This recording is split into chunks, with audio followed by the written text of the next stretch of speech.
Hello दोस्तों, welcome to my channel. Please like, share and subscribe my channel and hit the bell icon for more videos. ये है गौरी। गौरी बहुत ही स्वार्थी और लालची है। उसे सिर्फ अपनी ही फिक्र रहती है। और ये है गौरी का बेटा राजा और राजा के साथ उसका बेटा बंटी। एक बार राजा अपनी नौकरी के लिए बाहर गया हुआ था। जब वह वापस आया तो उसकी माँ ने उसे बताया कि उसकी पत्नी ने किसी और के साथ शादी कर ली है और वह चली गई है क्योंकि उसे ज्यादा पैसे चाहिए थे। अब राजा की माँ उसकी दूसरी शादी कराना चाहती है।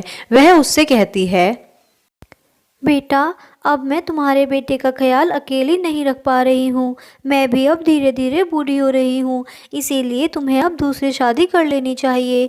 तुम्हारे बेटे को माँ की ज़रूरत है और तुम कब तक अपनी पहली पत्नी के बारे में सोचते रहोगे, जबकि उसने तुम्हारे बारे में बिल्कुल नहीं सोचा।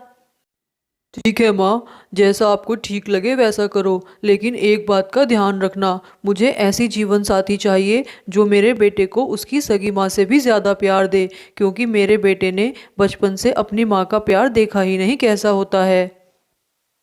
और इतना कहकर राजा वहां से चला जाता है। राजा के जाने के बाद उसकी माँ कहती है, मुझे इस बात से कोई मतलब नहीं है कि वह तुम्हारे बेटे का ध्यान रखे या नहीं रखे।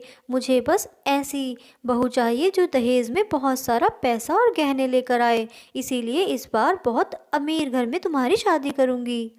और गौरी वैसा ही करती है। वह एक बहुत ही अमीर परिवार में अपने बेटे की शादी करती है। उसकी बहू राधा दहेज में बहुत सारे गहने और रुपया पैसा लेकर आती है। इस बात से गौरी बहुत ही ज्यादा खुश थी। राजा अपनी पत्नी से कहता है, राधा, तुम किसी भी बात की चिंता मत करना, तुम्हें इस घर में कोई परेशानी नहीं होगी। मैं हमेशा तुम्हारा ख्याल रखूंगा। बस तुमसे एक ही विनती है, तुम मेरे बेटे का बहुत ख्याल रखना और उसे एक माँ की तरह ही प्यार देना। मेरी पत्नी छोटे से अंडे को छोड़कर चली गई थी क्योंकि उसे ज़्यादा पैसे चाहिए थे, इसीलिए उसने किसी और से शादी कर ली थी। लेकिन तुम मेरे बेटे का बहुत ध्यान रखना और उसे माँ की तरह ही प्यार देना। बंटी ने बचपन से कभी भी माँ का प्यार नहीं देखा। राजा की बातें सुनकर उसकी पत्नी राधा कहती है, आप बिल्कुल भी चिंता मत कीजिए। मैं हमारे बेटे का बहुत ध्यान रखूंगी और उसे कभी भी माँ की कमी महसूस नहीं होने दूंगी। बंटी हमेशा मेरा बड़ा बेटा रहेगा। आप बिल्कुल भी उसकी चिंता मत कीजिए।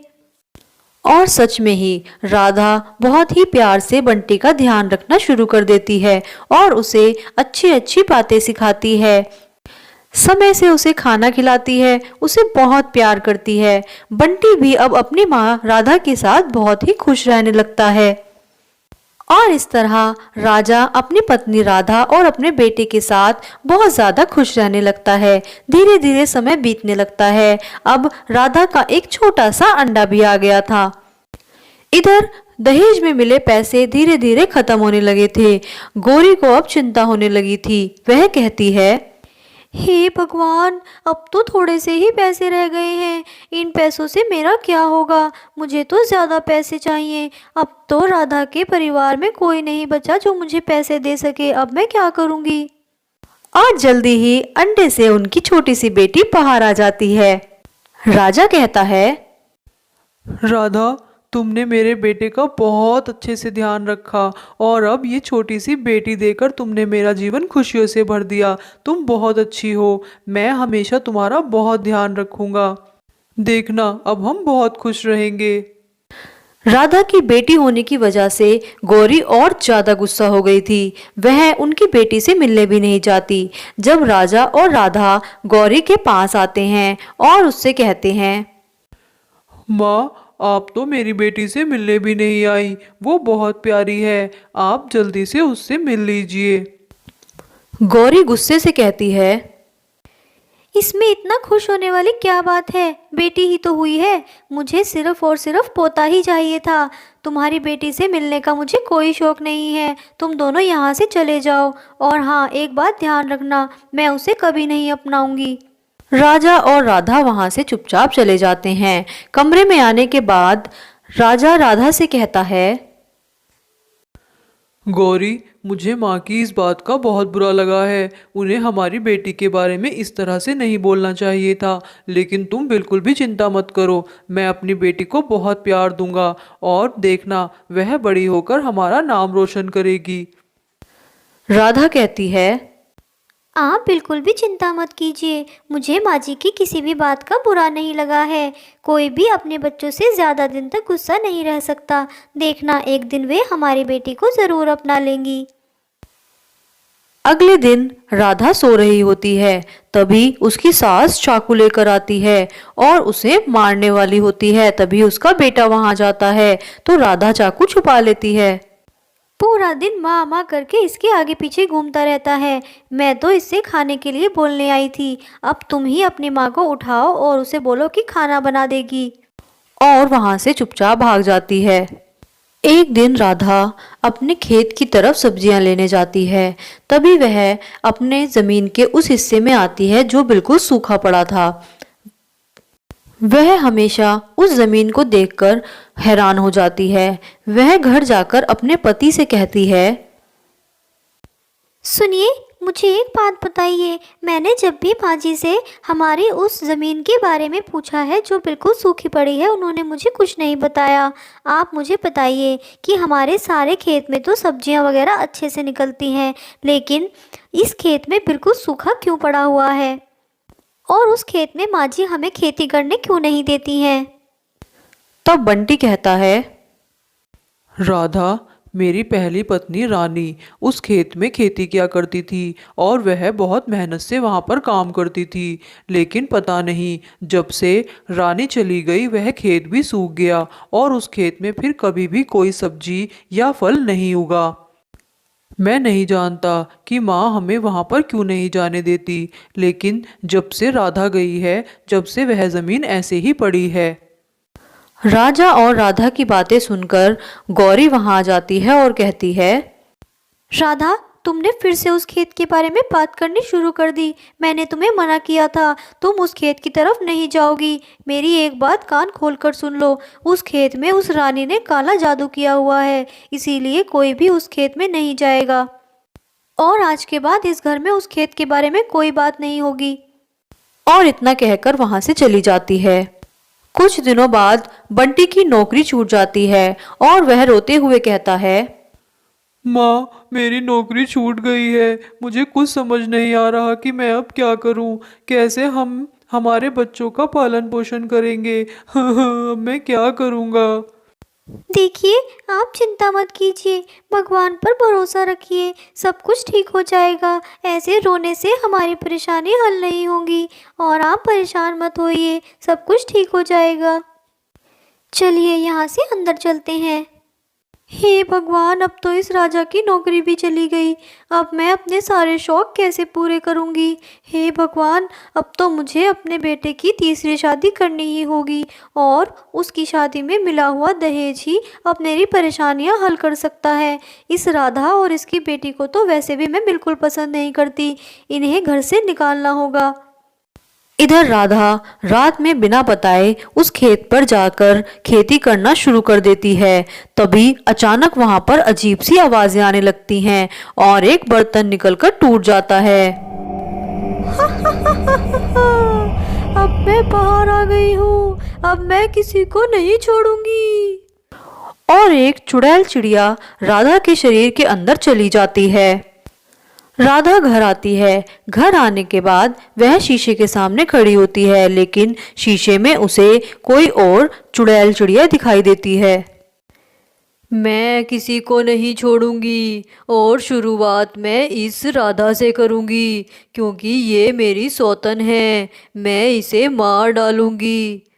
जैसे ही चुड़ैल चिड़िया राधा पर अपनी शक्तियां छोड़ना शुरू करती है, तभी उसके बच्चे वहां जाते हैं और बंटी कहता है, माँ, देखो ना, चिंकी मुझे परेशान कर रही है और मुझे बार बार कह रही है कि मैं इसका भाई नहीं हूँ। चिंकी, ये बहुत गलत बात है। राजा तुम्हारा बड़ा भाई है, तुम्हें उसकी सारी बातें माननी चाहिए और उनके साथ अच्छे से बात करनी चाहिए। तुम आजकल बहुत ज्यादा शैतान हो गई हो, अपने बड़े भाई से बात करने का तरीका भूल गई हो। तुम्हें हमेशा अपने भाई के साथ प्यार से खेलना चाहिए। तभी चिंकी कहती है, लेकिन माँ, दादी ही तो कहती है कि बंटी मेरा सौतेला भाई है, और जब मैं मेरा सौतेला भाई है तो मैं इससे अच्छे से बात क्यों करूँगी? और दादी भी तो कभी मुझे प्यार नहीं करती, बंटी को तो प्यार से बुलाती भी हैं कभी कभी। चिंकी बेटा, रिश्तों में कभी भी अपना पराया सगा सौतेला नहीं होता। रिश्ते रिश्ते होते हैं, हमें उन्हें प्यार से निभाना चाहिए। बंटी तुम्हारे बड़े भाई हैं और हमेशा बड़े भाई ही रहेंगे, तुम्हें इस बात का ध्यान रखना होगा। चलो अब मैं तुम दोनों को खाना देती हूँ, आज मैंने तुम दोनों की पसंद का खाना बनाया है। और वे तीनों वहां से बाहर चले जाते हैं। उनके जाने के बाद चुड़ैल चिड़िया बाहर आती है और रोने लगती है। हे भगवान, ये मैं क्या करने वाली थी? ये तो मेरे बेटे को सगी माँ से भी ज़्यादा प्यार करती है। ये मेरे बेटे का हमेशा ख्याल रखेगी। अब मुझे मुक्ति मिल पाएगी, क्योंकि मैं तो अपने बेटे की वजह से ही मुक्त नहीं हो पा रही थी। मुझे कुछ समय यहाँ रहकर राधा की मदद करनी होगी और इस घर की सभी परेशानियाँ ठीक करनी होंगी और माँ जी को भी ठीक करना होगा। अगले दिन राधा राजा से कहती है, सुनिए, कल मैं अपने सूखे हुए खेत पर खेती करने गई थी और मैं वहाँ पर कुछ बीज भी लगा कर आई हूँ। तभी गौरी वहाँ आती है और कहती है, हे भगवान, तुम मेरे मना करने के बाद भी उस खेत में गई और तुम कहती हो तुम वहाँ पर बीज लगा कर आई हो। ऐसा हो ही नहीं सकता। उस खेत में उस रानी ने काला जादू किया हुआ है और वहाँ पर तो अजीब अजीब सी आवाज़ें भी आती हैं। चलो ज़रा हम भी देख कर आते हैं कि कैसे बीज लगा कर आई हो तुम वहाँ पर। और वे तीनों खेत की तरफ चले जाते हैं। खेत पर पहुंचकर गौरी चौंक जाती है। वह कहती है, हे भगवान, ये कैसे हो सकता है? तुमने रात बीज लगाए और आज पेड़ इतने बड़े हो गए। और डरकर वहां से भाग जाती है। अगले दिन गौरी अपने बेटे राजा को आवाज लगाती है, राजा राजा, मेरी तबीयत ठीक नहीं है, जरा जल्दी से यहाँ आ जाओ। गौरी की आवाज सुनकर राजा आता है और कहता है, क्या हुआ माँ, आपको क्या हो गया है? अरे मैं क्या बताऊँ, मेरी सारी दवाई ख़त्म हो गई है और मेरी तबीयत बिल्कुल भी ठीक नहीं है। तुम शहर जाओ और शहर जाकर मेरी दवाई लेकर आओ।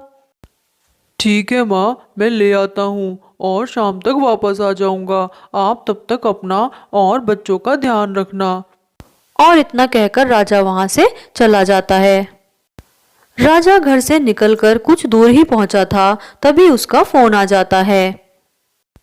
अरे माँ, क्या हुआ? मैं रास्ते में ही हूँ, दवाई लेने जा रहा हूँ। बेटा, दवाई लाने की कोई ज़रूरत नहीं है, तुम वापस आ जाओ, मेरी दवाइयाँ मिल गई हैं। इधर राधा अपने बच्चों के साथ कमरे में थी। तभी गौरी वहां पर आती है और कहती है, राधा, दहेज के सारे पैसे ख़त्म हो गए हैं और अब तुम मेरे किसी काम की नहीं हो। अब मुझे अपने बेटे की तीसरी शादी करनी होगी और मिले हुए दहेज के पैसों से अपनी सारी ज़रूरतें पूरी करूंगी। अब मुझे तुम तीनों को ही मारना होगा, तभी तो मैं अपने बेटे से कह पाऊंगी कि तुम दोनों बच्चों को लेकर घर से चली गई हो। बंटी और चिंकी डरकर अपनी माँ के पीछे छिप जाते हैं। तब राधा कहती है, माँ जी, इतना लालच अच्छा नहीं है कि आपको अपना बेटा भी दिखाई नहीं दे रहा और आपको अपने पोते पोती से ज़्यादा पैसे की अहमियत लग रही है। लेकिन एक समय ऐसा आता है जब सिर्फ और सिर्फ रिश्ते ही काम आते हैं, ये पैसे काम नहीं आते।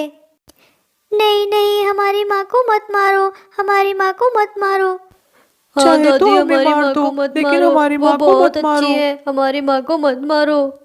जैसे ही गौरी चाकू निकालती है, तभी वह चुड़ैल चिड़िया वहां आ जाती है और गौरी के हाथ से चाकू छूट जाता है। और तभी राजा भी वहां आ जाता है। माँ, आप ऐसा कैसे कर सकती हो? आप मेरी पत्नी और बच्चों को कैसे मार सकती हो? और तुम कौन हो? तुम कोई भूत चिड़िया हो? तुम हो कौन? तभी वह चुड़ैल चिड़िया अपना रूप बदलती है। तब राजा कहता है, अरे रानी तुम, लेकिन माँ, तुमने तो कहा था कि रानी किसी और के साथ चली गई है। तब रानी रोते हुए कहती है, मैं आपको और अपने उस छोटे से अंडे को छोड़कर कैसे जा सकती थी। मैं कहीं नहीं गई थी। मैं तो आपसे और अपने बेटे से बहुत प्यार करती थी, लेकिन तुम्हारी माँ ने सिर्फ़ और सिर्फ दहेज के लिए मुझे मार डाला। उन्होंने मेरे छोटे से अंडे के बारे में भी नहीं सोचा, जिसमें से तब तक बच्चा भी बाहर नहीं आया था। और इन्होंने मुझे मारकर मेरे उसी खेत में दबा दिया जिसमें मैं खेती किया करती थी। माँ, आप ऐसा कैसे कर सकती हो? आपने रानी को सिर्फ पैसों के लिए मार दिया। आखिर आप इतने पैसे का क्या करोगी?